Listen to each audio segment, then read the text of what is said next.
All right, guys, episode 35 of the podcast with Aaron Burch. We connected through Adaptive, and we were at his studio.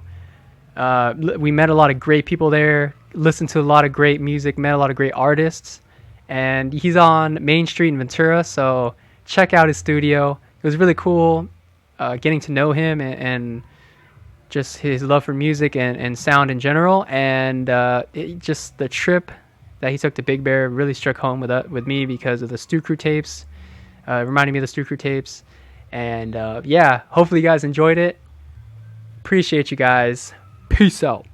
Peace. Of OBS for what reason? Just you just want to switch hardware? No, just so that I have like everything running through the hardware first, and then having OBS just record it, and then through OBS, like I don't have to do any editing post or anything like that. It's just like conversation. Super simple. It's just done. Yeah, it's done. It's like minimal editing, like color correction and just a little bit of that. Got it. It just speeds up the process of like uploading podcasts. For sure. Yeah. I was having that problem at the studio with some stuff, so I'm looking at what I needed to get. It's good. Yeah. What were you looking at, or like your setup? We have. Are we rolling? Yeah, we're going. Okay, cool. Good. We have Nikons, and then I'm on a podcast called Mad Trash. So. I see. Yeah, it's pretty fun. It's great to be on the podcast. It's fun, and we talk about all kinds of good stuff. Sweet. And but I'm digging these cameras. They're great. Yeah, the GH4s. Yeah, they like. I've had mine since like 2018, and like it's always done me good. Yeah. And you just talk. It's cool. Yeah. Well, how is you, like, are you running it by yourself, or do you have like? Yeah, I'm running it by myself. Okay. And but I like the setup. It's cool. Yeah, it's like automated, and I learned it from this guy Meet Kevin. He's in Ventura as well. Okay. He's like a real estate Okay. Cool. Money management guy, and he has pretty much this setup as well. And I just pretty much learned it from him. Yeah. That's great. Yeah. So what is this board doing? This board? Yeah. So it's connected to the GH4s, the Panasonics, and it's also connected to the mics as well. And it's I guess it's just running, like it's sensing when I'm talking. Okay, so we're not going through the Focusrite. We're going through this. Oh yeah, do that. I only use the Focusrite for rapping and stuff. Got it. Yeah. Okay. Sick. Yeah. Cool. Great. So whenever I feel like creative, I'll just move all the equipment over there and then just start recording. That's great. It's cool, man. But cool space, man. Yeah, dude, thanks for having me in. Dude, no worries. That's dope. Oh, I got some kombucha brews or anything like that. I'm all about kombucha. That sounds great. Yeah, sweet. Our kombucha.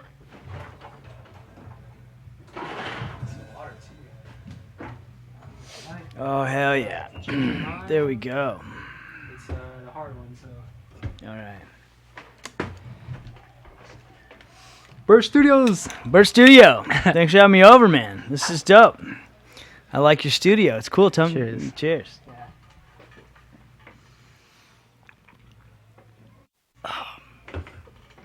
So yeah, we got this place in like 2019. Oh yeah. Yeah. Good time to get in business. Nothing bad was gonna happen in anybody's business at that point. Yeah, I wasn't expecting all this, for real. And like prior to that, like I don't think I was making any music or anything. Like 15, so this was like 8 years ago. I started making beats and stuff. And, until I got this space in 2019, just started with Blue actually next door. We just started making beats and then making music, and then Great. it just snowballed from there. And what records made you want to go down that down that dream?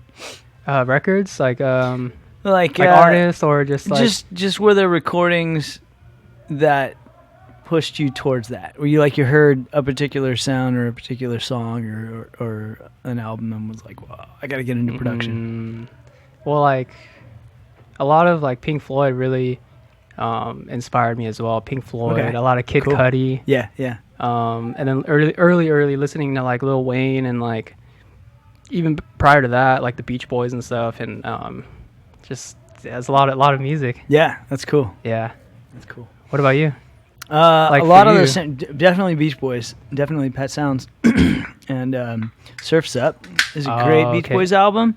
It's their, it's got Disney Girls on it, and it's got a couple songs. It's like I think it's 70 or early 70s. But once you get past like the bubblegum stage of the Beach Boys and you get into like Pet Sounds and post Pet Sounds, where like them and the Beatles are trying to like out psychedelic each other, that to me is like a great era of music. You know, that whole like time, and then Surf's Up was definitely one of those records where you're like, wow, it's incredible. Yeah. And to think that Brian Wilson only hears in mono. Oh, he only hears like he's like deaf in one ear or something like that. Like his hearing is impaired, so he doesn't even have the same stereo image that we have. Dude, somebody can correct me if I'm wrong on that, but like, yeah, it's pretty amazing. Yeah. What he can do. Like, dude, it's crazy. I know, yeah. It's crazy. He's just like the vocal, like the layering of the vocals and stuff. I like. Yeah. Yeah, I love it. Yeah. Yeah, I used to be in a band that was like a male 4-part harmony, and we would just try all those different techniques, like the way the Beatles would record and the way the Beach Boys would record, and just like try them all out, you know. Oh wow. That was really fun. Yeah. Did you do did you grow up in Ventura? Like, you grew up here? I grew up in Thousand Oaks. Not too far. Okay. And then I was in a band called The Good Cheer and RA Decline, back in like early 2000s and that kind of thing. And both those bands kind of had like some indie success and got to tour and have some fun. And nothing huge, but dope. Fun enough to get around and you know, pay my dues that way. Sweet. It was a blast. Yeah. Hell yeah. When was this? Like, it was like high school, after high school, like. Yeah, I'm pretty old, man. So we met my senior year in high school, which is 98, and then we did stuff until like 2000. I think 2008. It was like a 10-year run. It was fun. Yeah. At that time, like, what were you listening to, or like you said, like, what was the stuff that kind of inspired you as well, like around that? I think Jeremy Enig's records from the Fire Theft were pretty inspirational. A lot of Beatles at that time, as always. And we were also just kind of into things of the scene at the time, like Death Cab for Cutie, Modest Mouse, and like that leg of like the indie rock thing. But the Death Cab records that were coming out at that time were really cool too. Plans and Transatlanticism. Those were fun records back then. Yeah. Yeah. Now, like, I'm curious just to hear like how that sounds like. So we gotta like. Oh man, yeah. I don't even think they are anywhere. Oh no. They're like hard copies. Hard copies, huh? Yeah, in MySpace. MySpace, dude. I'm gonna age myself. Totally. Yeah, that's where I learned to code and stuff. Really? That's cool. That's cool. It's like copy paste different like HTML stuff on the website. Right on. Yeah. That's cool. That's awesome. Yeah. But yeah, and then like, I don't know, and then from then on, like, was it always music that you've gravitated towards, or like, did you? Yeah. Yeah. So after that, I started working with. I kind of developed a name for like working with teenage and kid bands and like the Hollywood thing, and with the kids for like, you know, Disney and Nickelodeon, that kind of stuff. Oh, okay. And that was cool. That was a good time, and got to there was one band, the Local Rebellion, that I got to kind of actually take to a level of like professionalism, and then those they were kids now, but they've gone on to they're adults, and they've gone on to really good bands like Pushing Veronica, Sir Please, and Pushing Veronica's on tour right now, doing a great job. It's super cool.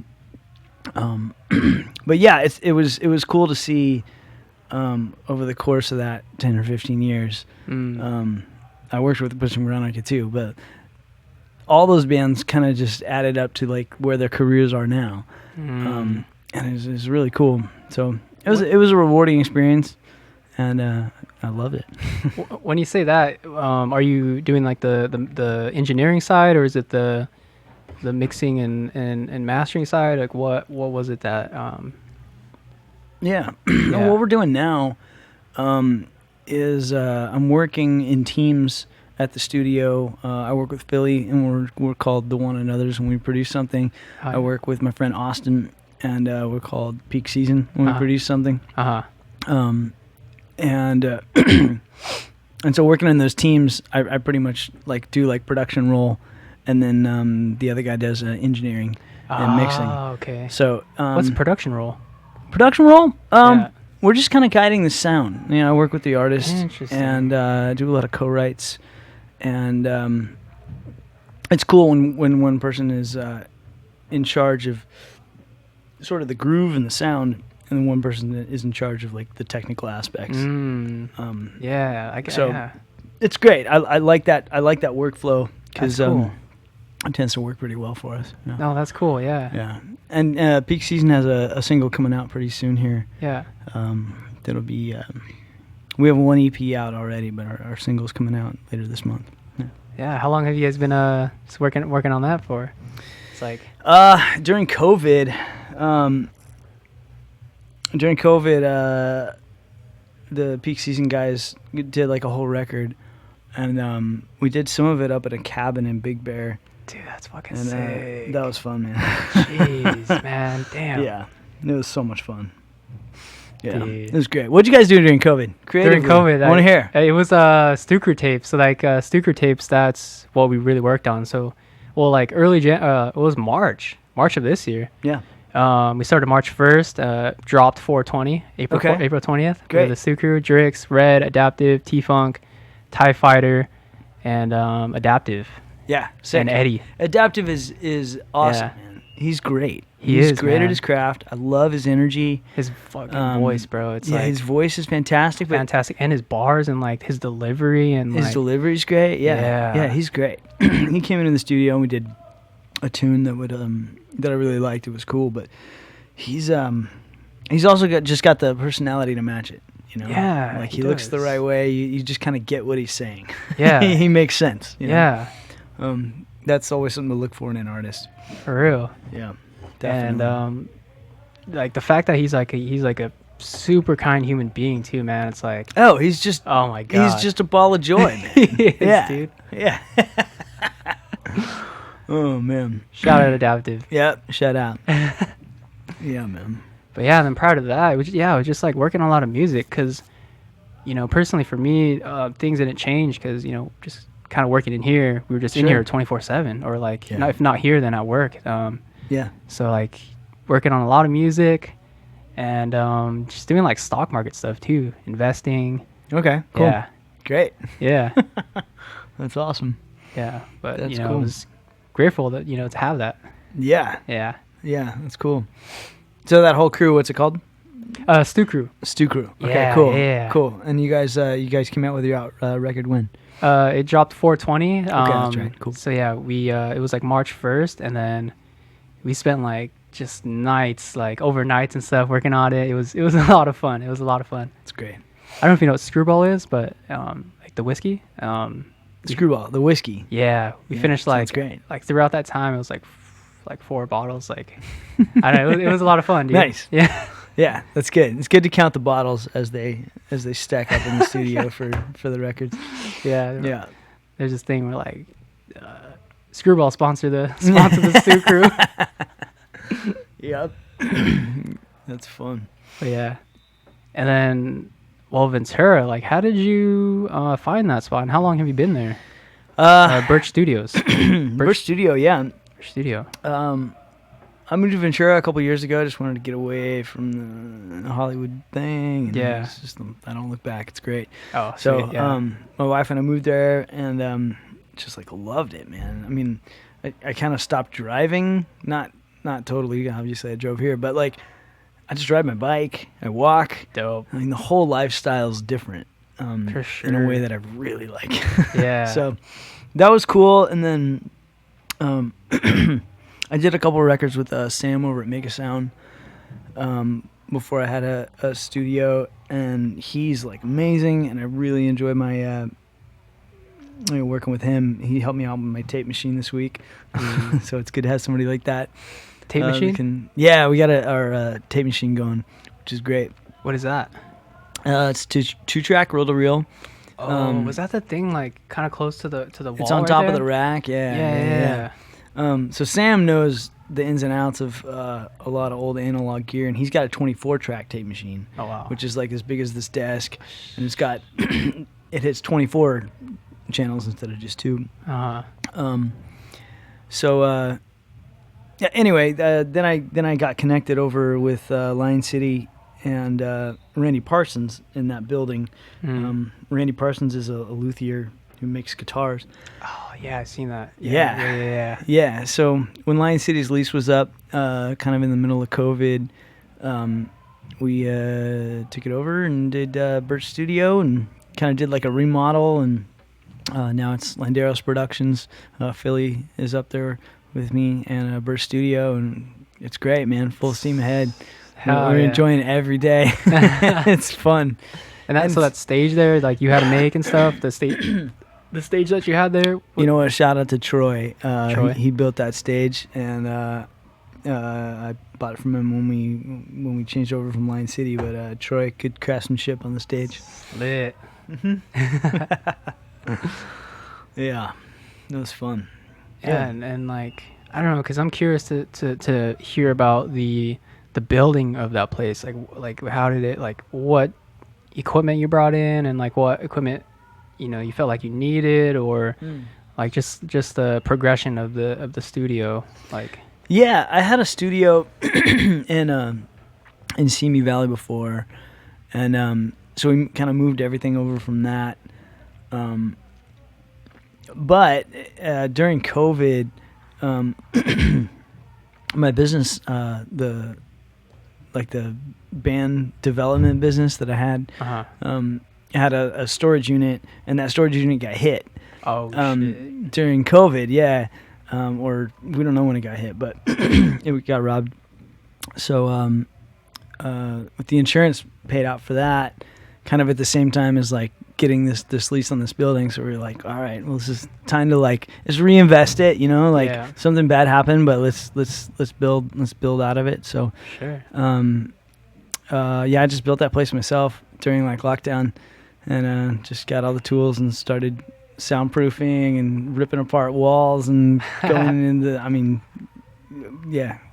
we really remodeled it. And equipment wise, we bought a Neve summing mixer and a U87.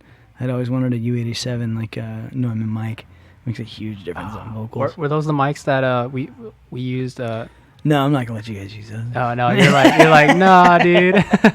No. It would no, for it's sure. just not for live. I mean, not for live. Like, definitely come on not. in, we'll record on it for sure. Yeah. But like that's what I was saying. Like those vocals sound really clean too. Yeah. I'm like, yeah. Shit, that sounds clean. Yeah. No. So the U87 we used for drums and for vocals and for anything. If you plugged it into the PA, it would just be it would just feedback and be too much. And PA, you need that clear directional thing. But I've been using it on all the records we've been doing out of there so far. Sweet. Yeah, it's a fun sound. Yeah. Yeah, man. What's the process for recording like different instruments as far as like drums and stuff? Do you need like certain like mic setup or certain like even like a live band type thing, because I'm just curious on how you guys do that. Yeah, we do. We've done live bands, and we're gonna do a live band coming up here, a worship band at a church. So that should be fun. Nice. I mean, pick your poison. Where do you want to start? Which instrument? Drums. Drums. Drums. We do. We've been doing drums. We can do them in the large room or the small room. The last couple of weeks, I've been enjoying doing them in the small room just for a little more control. As far as like. Just sonic space. Sonic space. Okay. So like, especially with drums, you mic the overheads, the toms, top and bottom snare, and then bass drum. And you got to make sure all those are phase aligned. So you go in and make sure that you're not getting any phasing issues, like any mics canceling each other out and that kind of thing. And then we EQ them going in, so we cut out frequencies that we don't like going in. Okay. Not too specifically. Yeah. Just kind of general picture which each mic's gonna do. And then once they're in the box, once they're in Pro Tools or Logic or whoever's running the DAW, yeah. then you do you do like resonant EQ, like EQs for things that are ringing too much. Like if you hear like hong, hong, hong, bring it down. You got to take that out. Yeah. And you do that for everything. And then it's just a matter of trying to get the right tones at that point, and then just starting to distort stuff and saturate stuff and see what works. Yeah. Jeez. Yeah. Yeah, dope. Yeah. Drums are fun. Drums are hard though. Drums are a pain in the butt. I'm barely getting like scratching the surface, barely learning. So yeah, definitely want to like include some live drums inside, like some music or from some of the songs too. So that'd be dope. Yeah. Just start simple. Just mic one thing. Mic a hi-hat. And be like, I gotta have hi-hat in this song. And just get that hi-hat like sounding like perfect. You know, listen to like something like Tame Impala and be like, how does he do his hi-hat? Just get that hi-hat. And then move on to the snare and just like, don't even try the whole kit at first. Just like, how do I get this one thing to just totally sound like that? Yeah. I think that's the best way to start. I wish I had started like that. I was always trying to get like the whole kit and make it slam with, 2 microphones or whatever. Until you know what you're doing, it's a lot easier to like just get one thing, get it really right, and then when you're working on the whole kit, you can start to think about like, well, what did I like about this when it was the only thing? Interesting. Yeah, totally. Interesting. And a lot of this like self-taught, just like experience through time, or is it just like did you go to school for it? I didn't go to school for it. I went to like business school. It was a stupid decision. I should have gone for music, but you do what your parents tell you to do when you're 18. Yeah, no, for sure, definitely. Well, I love my parents. Yeah. You follow the opportunities. Yeah, definitely. Yeah. Like, I guess with like this current age, like where, like you have social media and stuff.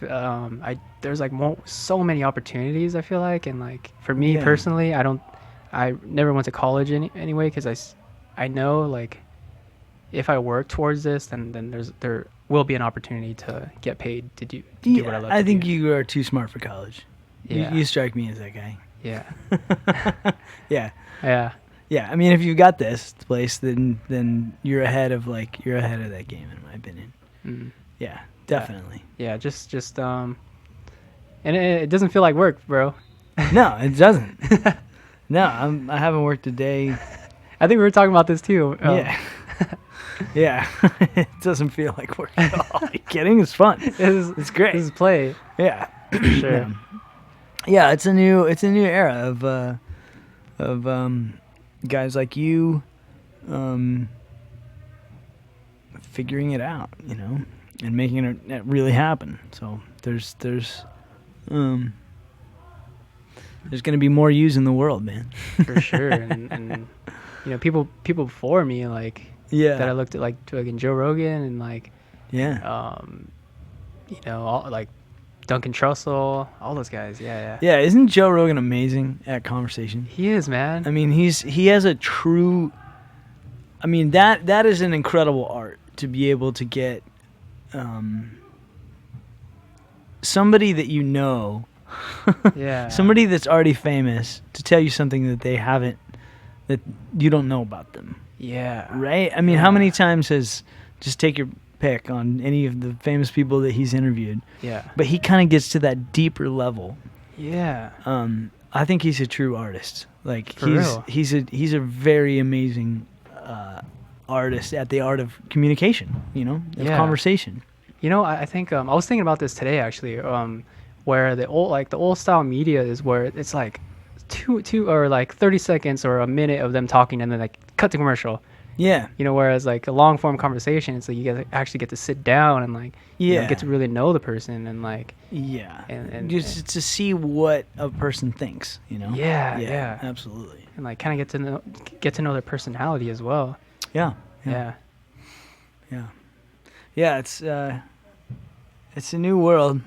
Old people like me are trying to get used to it. No, for sure. Yeah, I'm trying to get used to it too. Still learning. Yeah, I know. Always learning. I know. Yeah. I know. Some things I like about it. Some things I think you guys are nuts. No, yeah, for sure. Crazy. Yeah. What's this podcast called? It's my name. It's just Branden Dale. Okay. I try to keep it like that just so I can like not kind of have a brand around. I want to try and build a brand around myself. So it's like Okay. you know, music, podcasting, shirts, all that stuff. So Yeah. You want the brand to be what you talk about. Yeah. So what do you talk about? What do I talk about? It's just pretty much anything, like anything that I'm interested in, or people that I find interesting, like you, or you know, like one day I'll run across a basketball player, a soccer player, and I'll like, oh, I want to learn about that person. Yeah. I think just curiosity. You're just an inquisitive dude. Yeah. Which is great because people want to listen to inquisitive dudes. That makes sense. Yeah. That and it's just like genuine curiosity. I feel like, because well, for me. I always like to I try and learn and just be a sponge and like soak up as much information as I can, or just like just that wise knowledge. Wise knowledge. Yeah, that's great. Yeah, that's cool. What records are you working on right now? Right now, about, dude, I'm working on this album, or like this record album EP called Victory Over the Darkness. Okay, cool. And it's gonna drop in December, late this year. Very excited. It's funny that we're talking about Joe Rogan because he's gonna be in there. He's in there. He's sampled. Yeah, I'm sampling nice. Joe Rogan. Great. That's awesome. Yeah. So working on that, and prior to that, I dropped this album called Spiritual Warfare. Yeah. And I don't know if you know Graham Hancock, but he was on the Joe Rogan podcast. And oh yeah. I think I remember. Yeah. Okay, cool. Yeah. Right on. Yeah, it's a lot of like spiritual stuff, and I really like that. It's cool. That is cool. Yeah. That's awesome. So that album's already out. Spiritual Warfare. Yeah. Okay. I think this was COVID times. Oh, under your own name? Yeah. Okay, cool. Yeah. That's great. But yeah, like. Yeah, I did 2 records. Well, I did 3 records during COVID. The peak season record is coming out, and the other 2 I'm still working on, and it's hard of my own material, and it's hard to release something to know when it's done, especially when it was such like an fucking intense. Can I say that on here? No, you're good. An intense time, right? Yeah, like we're all like losing our minds. We don't know what the fuck is going on. Yeah. So you felt like you had a lot to say. You felt like you were in a world that was saying less and less. Like saying something is more dangerous now. Yeah. That's one thing I don't get about this time that freaks me out. Like, yeah. Whatever I said when I was your age, nobody knows. Thank God. Whatever you say now, people are gonna look it up, dude, and they're gonna know it. They have it on video. They got it on video. Like, look what you said. Yeah, look what you said. And that's a hard sell for an artist my age, because I did a lot of stupid things. I said stupid things. Yeah. I'm sure that I will say stupid things now. Yeah. So I worry about how the future is gonna interpret my stupidity. I've been thinking about that a lot. Yeah. But I you gotta push through that. I wonder if it's like, because artists are getting canceled now. Like DaBaby, I think, like hip hop artist, he was canceled from Lollapalooza just because it was like homophobic stuff. But there's like then there's Tyler the Creator, which like he talked about like a lot of like crazy shit too, and he was never canceled. So I wonder how it's like how he wasn't canceled, but I don't think he allows himself to be canceled. If that makes sense. So how can you? Does that make sense? Yeah, it does. It's a question of how you allow yourself to be cancelable. Uncancelable, huh? It's a tough. It's like a conundrum. It's a conundrum. Yeah. But yeah. So anyway, those are the weird artistic waters I think everyone's in. Yeah. Right now. Well, sorry to cut you off. Go ahead. Even like with comedy and stuff, like people are scared to say certain things, but I do think like there are people that like will kind of push the boundaries of what's like acceptable. Yeah. And I love that kind of art, and I love people pushing boundaries and like not accepting what is and stuff. I love that. Yeah, I think art is always it's a testing ground for ideas. Yes. Comedy is definitely a testing ground for ideas. Yes. I mean, that's the whole point. Yeah. Like comedy, something's only funny if it crosses some line and it makes you uncomfortable. Yeah. And you realize, oh, there's a social cue there that I've crossed. I should step back. Yeah. And that's what's funny. Yeah. Like that's the whole thing. You know, if you don't cross that line, it's not funny. But if you cross the line, then I think it kind of helps. I think it serves a good role because then people can look back on it and say like, okay, I laughed at this. This was funny. It's probably not the appropriate thing to say in a business meeting. That was the line. Yeah. You know, it kind of defines. It defines something to be appropriate or inappropriate. But you gotta have the fuck off territory. Yeah. Where you can laugh at a joke, and I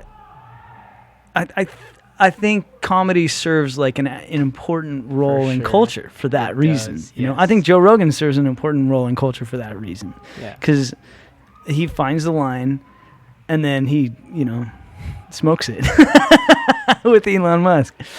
The DMT. and it just that's kind of how art moves forward. Yeah. But yeah, it's interesting. Like now just what came to my mind was like the Renaissance era where like the government could control like what art came out and stuff, and it's kind of weird how like that like that's kind of controlling history, or like it's like people for the future being able to see what was in the past, and it's like that's crazy too. I really wish we had all this stuff during other points of history, like Dude, I really fucking wish that like Rome and Genghis Khan had like this, so we could like sit down with any of those people. Like I wish we had a sit down interview with Julius Caesar where he just bullshitted, right? Like that would be so informative. Like that's so cool. Yeah. And all these things that huge empires that rise and fall. And we don't really know the personalities of those people that did that. But it would be interesting to know. Yeah, it would, man. It would be really interesting to know. Like what we have is just like drawn up pictures and like statues and like yeah. That's that goes like that's information. Like what kind of information was available at the point, or like tools were available at the time. Yeah. And then how did people think?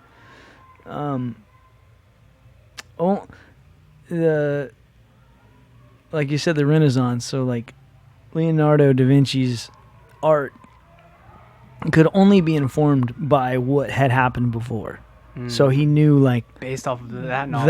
But he didn't know. He knew what classical painting looked like. He knew what like medieval painting looked like, but he didn't know what like anime looked like. But we do. So when we think of Leonardo, we have more information than he did. And it's I think that kind of serves to like it poses like an interesting question too. Like what would we have done if we only had this much information versus what we have now? Yeah, that's interesting. Artistically, and then stuff that comes out now, like people in the future will be able to base that stuff off of what we're doing now. It's like, oh shit. Yeah, what's sampling gonna look like 100 years from now? I have no clue. It's cool. But we'll still be sampling like, Michael Jackson and Jimi Hendrix and the Beatles, and we'll still be into the same stuff. Yeah. I think some of those samples will be around forever, man. Timeless, Yeah. In the same way that Mozart and Bach, those are around for a long time, not going anywhere. I was listening to an interview. His name's Tyler the Creator, and he was talking about reference point. Like everything's reference point. Like, for you, like a reference point, I won't be able to understand. But like from my perspective, like I don't know, from a song, you'll hear something from that song, and you'll pick out that reference point. But I'll like hear like the drums, or I'll hear like a synth, and I'll like that. So everything's kind of like a reference point from each person's perspective. Yeah. Yeah, you only have what you've been exposed to. Yeah. And that's all you get. Yeah. And so like it's, I think, incumbent on all of us artists to expose ourselves to as much as possible, but then also to be able to like shut those things down and say like, I'm only doing this. Yeah. That's the hard part for me. Yeah. Is something's gonna sound like just whatever. If something's gonna sound like Tyler the Creator, you can't bring those other influences in. You gotta focus on what is he doing. Yeah. And that can be hard. Yeah. That can be hard. Yeah. But and then there's artists like I really like Tame Impala, and I try to figure out why I like Tame Impala so much. And I think the thing I like about him is that he has a sound that's like specifically compartmentalized pieces of other sounds. So he has like a John Lennon delay, and he has like 80s synth stuff. Wow. Yeah. And those don't usually go together. Like the 80s synth vibe was more of the like it's like the 80, like, was it like a wider delay, like a vocal sound like a yacht rock thing, or like a wider sound, like more stereoized or something. Yeah, I'm trying to think of the vocal sounds of like Toto, and just like that's a great vocal sound. It's stacked harmonies and stuff like that. And it goes pretty well with that kind of synth work. But Tame Impala takes a totally different segment of production and then splices it together with, the same keyboards. Yeah. I think that kind of stuff is really cool.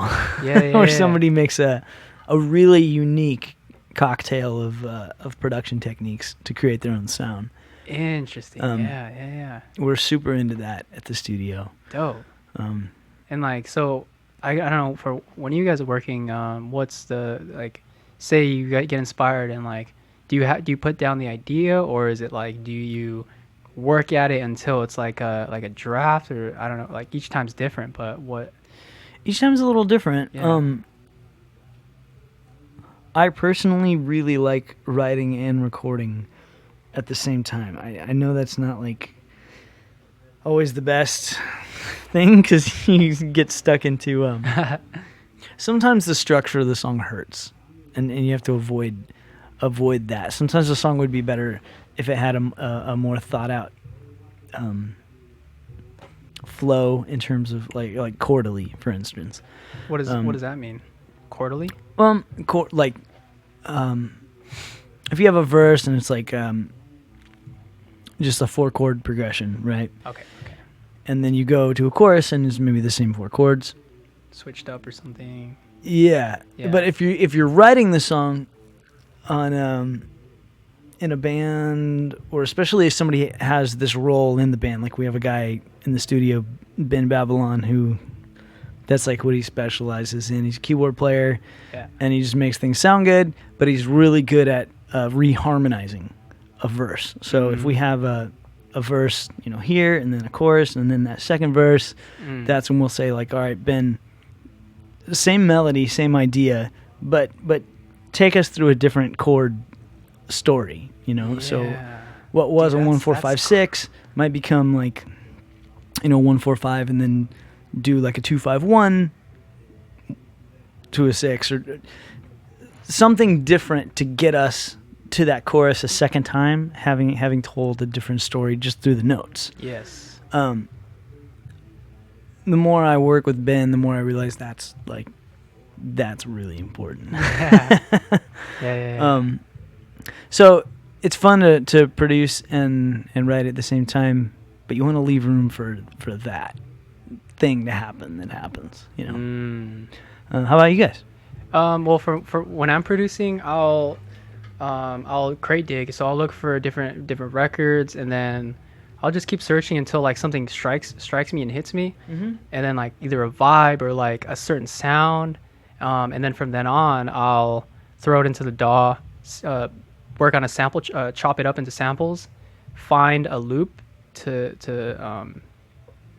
just loop it. Yeah. And then just write from there, and then I'll but it's all on the vibe and it's all on the vibe of the sound of that sample. So I'll try and like write to that certain vibe, you know? Yeah. And right now I'm really looking into like psychedelic sounds, like synthy sounds, cool, spacey sounds, and all that stuff. So yeah, that's great. Yeah, that's cool. That's a good workflow. That's good. It's hard to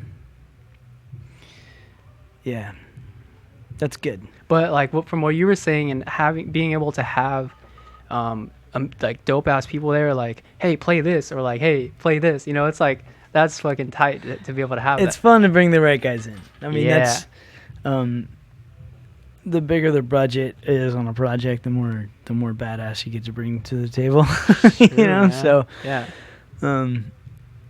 I love not doing it all myself. I love working with a team. Yeah. Because that's where just things. If you have the right people, it really, really can get good. If you have the wrong people, it gets worse. Real quick. Yeah. So that's always like a danger too. That's why bands are hard. You know, like let's just be honest, bands are hard. Yeah. Because bands all have to kind of move at the speed of, like the least experienced person in the band. That's a hard thing, man, for young producers to, because you want to, please people pleaser, and all that stuff. Sure. So that's a lesson to learn. Yeah, for sure. But really, if the song has one goal, and the thing you're after on the song, then you can get to the heart of that song. Yeah, and it's not always to sound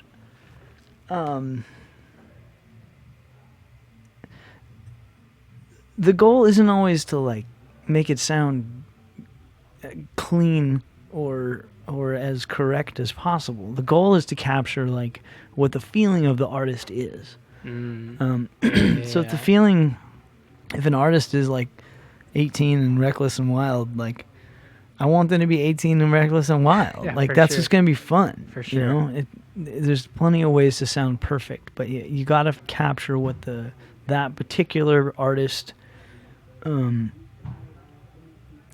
they're about.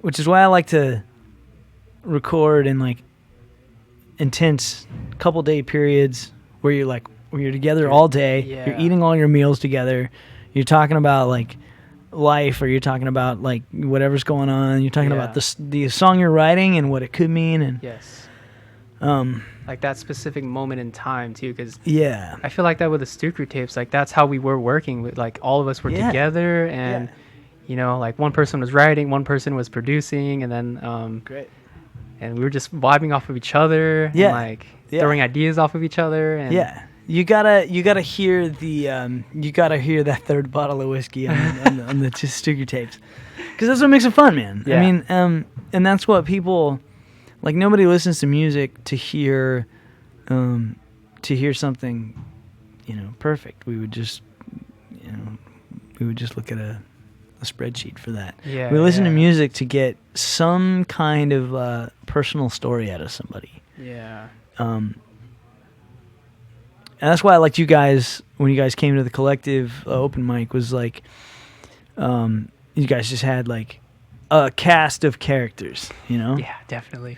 Like, have you ever noticed that bands and groups in a scene are always a cast of characters, like a superhero group? Right? Yeah. So like Dre had his cast of characters in the 90s. Yes. Like he had Snoop, and he had Dre.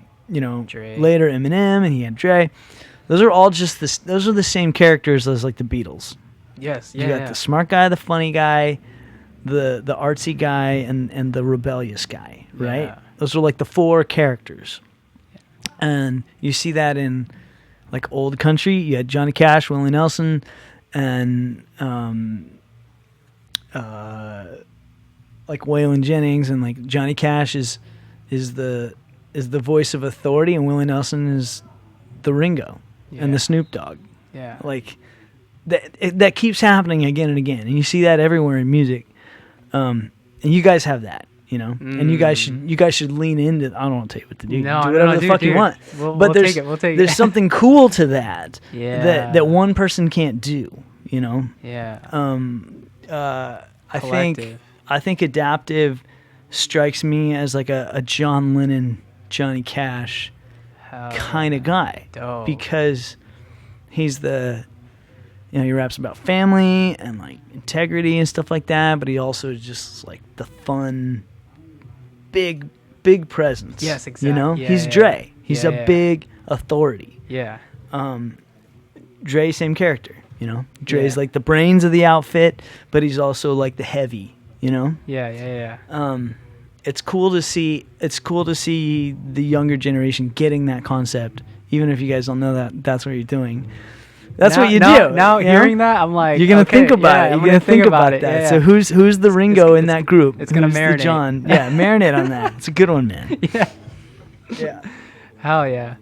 And even like as a collective, as a team, it's like, when one person wins, it's like everyone wins. Yeah, for sure. It's like, and we're all helping each other grow, and and we're all helping each other. Yeah. Yeah. And I love that. I love that. And like, each person individually will have like their fan base and their following, and like when we come together, it's like it's just fucking we're assembling into a fucking super team. Yeah. So who all's in it? Take me through it. Who's who? All right, so it's Adaptive, cool. Ty, Red, Drix, me, T-Funk, Eddie. So that's like 6 right there. Yeah. So let me make sure I got that 60. Right. Okay. So me, Adaptive, Red, Ty, Whiskey, Blue, and then Whiskey's in it. T-Funk, Eddie. So yeah, and then it's like I feel like we're forever expanding too. It's like we keep adding more people. Yeah. So this next thing, I think we're working on Stu Crew Tapes Volume 2. Okay. Yeah. Cool. So sick. We're working on that. I think hopefully by the end of this year too. So cool. Yeah, very excited for that. That's great. So how does that work? Do you make beats and everybody comes in and does their part, or how's the workflow there? So it was like I'll have a beat or like I'll have a loop ready, and I'll be like, "Yo, guys, listen to this," and then I'll play it for them, and if they fuck with it, they fuck with it, and then like we'll start like I'll start adding drums to it, and I'll start adding like different instruments to it, and then somebody will come up with a hook. And then from then on, it's like it's on. It's like we're riding to this. Yeah, that's great. And then you guys go. That's great. Yeah, that's cool. And it was a really, that was I felt like the structure of like the whole tapes, like, and it was good that we were all together like working on it too. Yeah. So definitely for the next one, I feel like to keep that same energy and that same essence, and have everyone there as well. Yeah, that's great. Yeah. Yeah. That's cool. When's that happening? We're planning on. Well, we do want to have like sort of like a Big Bear trip. What you guys did? Oh go out to somewhere. Yeah, definitely got to do that. So I gotta plug that a little bit too. Yeah, do it. So we have this thing called J for Genius, which is where we go up to the cabin, and we get inspired, and then we record and write. Sort of the rules for the weekend have been so far that it's like a 4-day thing, and we can't write beforehand. Everything we have to do up there. Oh, okay. And so we dropped our first record the first time we did it, and then we have 3 more coming out. The second one is all ambient, like really kind of further out from. It's like the furthest we've gone into weird. That's dope. So I'm really excited about that one. And then the other ones are kind of a little cleaner, more based on like Austin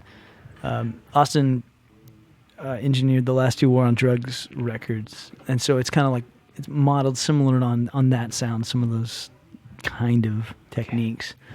But the ambient stuff, J for Genius 2, that's going to be really fun. Dude, that sounds really interesting. Yeah. Yeah. Yeah, it's fun. Yeah, you guys should definitely do that. Definitely have one of those trips and like do it. Even just like daydreaming, bro. Like sometime maybe fucking go to like Italy or something and like fucking go out there and shit. Dude, yeah, that would be so tight. Yeah. I mean, that's one cool thing about art right now is in music is that it is pretty damn portable, and so to be able to go somewhere with a group and do a different thing, that's easier than it's ever been. Yeah. And like for us, we go a little overboard because I'll show you pictures. We like set up like a whole studio. We're taking racks and we're taking everything. Oh yeah. Because we really want it to sound a certain way, but yeah, we're gonna do that again. I think in October is the next one. And it'll be J for Genius 5. So is that like, so when you J for Genius, do you drop those songs, or is it like for a certain project that each time you go out you're saving those? It's called J for Genius, and then we put a couple of the J for Genius tracks on the Peak Season record, so it's gonna be Peak Season featuring J for Genius. The second one, I think we're dropping next month. We've put a long delay here because we want all this stuff to come out in a certain order. But the first one's out. The second one's going to come out. The second one's all ambient. And then the third one will be a little like tighter production.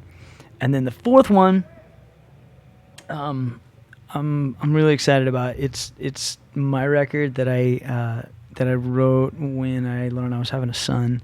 And I kind of wrote some songs that like were the things I would want to say to my kid. Oh wow!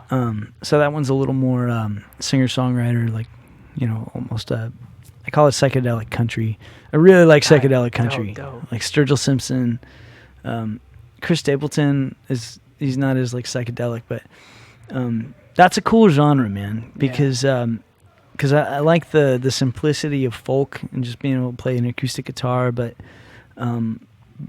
with the production elements that are, you know, more experimental and fun. So that record, I gotta finish that record. I got my work cut out for me, man. I got the problem with starting projects. We all do. Yeah, for real. It's really fucking hard. Yeah, man. That, and I'll have like an idea. I have an idea, and I'll just put it in there and like forget about it, and then I'll play it back and I'm like, oh shit, this is tight. Yep. Yeah. Crazy. That and like steel guitar. I love steel guitar. Yeah. Like pedal steel? Yeah. I don't know anybody around who plays that. No, I do not, but it would be cool. It would be dope. It would be super dope. Yeah. Yeah, but I don't know if any like where can people find your music and stuff? Check out the Peak Season stuff. That's the next to come out. Peak Season just on Spotify and iTunes. YouTube. Yeah. Peak Season. Peak Season and J for Genius. Check that out. Sure. We're also producing an artist this weekend named Cecilia Bellissimo. She's fantastic. She's already got a couple songs out. She's incredible. We're working with an artist named Maddie Gunther that I produced, and that's like a singer-songwriter, kind of pop stuff. I like pushing the little bit harder pop side, like a Dua Lipa or some. And then next week we're gonna start with we're gonna do a Peak Season song featuring Mad Lucas from the band 666, who I produced when she was like a kind of up and coming like teenage artist. And we're gonna do a tune with her. She's great. She's amazing. But yeah, so it's been fun working with some of these like singer-songwriter solo artists. Like I feel really cool. That's our vibe. That's super cool. Yeah, it's kind of cool. And like, well, because for me, I haven't worked with a lot of artists, so being able to work with like a lot of artists, that's cool. Like you get to, you know, learn a lot. Yeah. Cool. And every artist has like a different thing they're after. Yeah. And a different thing that there's what they're after, and then there's what you know is possible. And a lot of times they'll undersell themselves, and it's your job as a producer to show them that they can do more than they think. Yeah. That's the best part of production is somebody thinks they're capable of something, and then you show them that they're capable of more. You know, yeah. Because everybody's capable of more than they give themselves credit for. For sure. Yeah. And like a lot of people, man, like people have everyone has so much potential. Yeah. There's so much potential. Yeah. Yeah.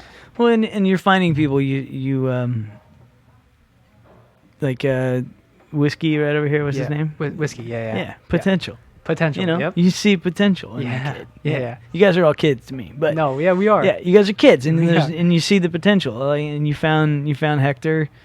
Shit, I don't know. Maybe I'm not supposed to say his name. Anyway, you found him. Oh, no, he's good, I won't say who that is now, but Hector, hell of a talent. You know how much have I said that like 10 times? Like, dude, let's say it again. What a talent. Yeah, man. He fucking performing wise too. Shit, man. Yeah, totally. Shit. Yeah. And even like I'm still learning, so it's like the performance aspect is super important as well too. Like if that's what you want to do, and like for me, I'm still learning that. Like stage presence.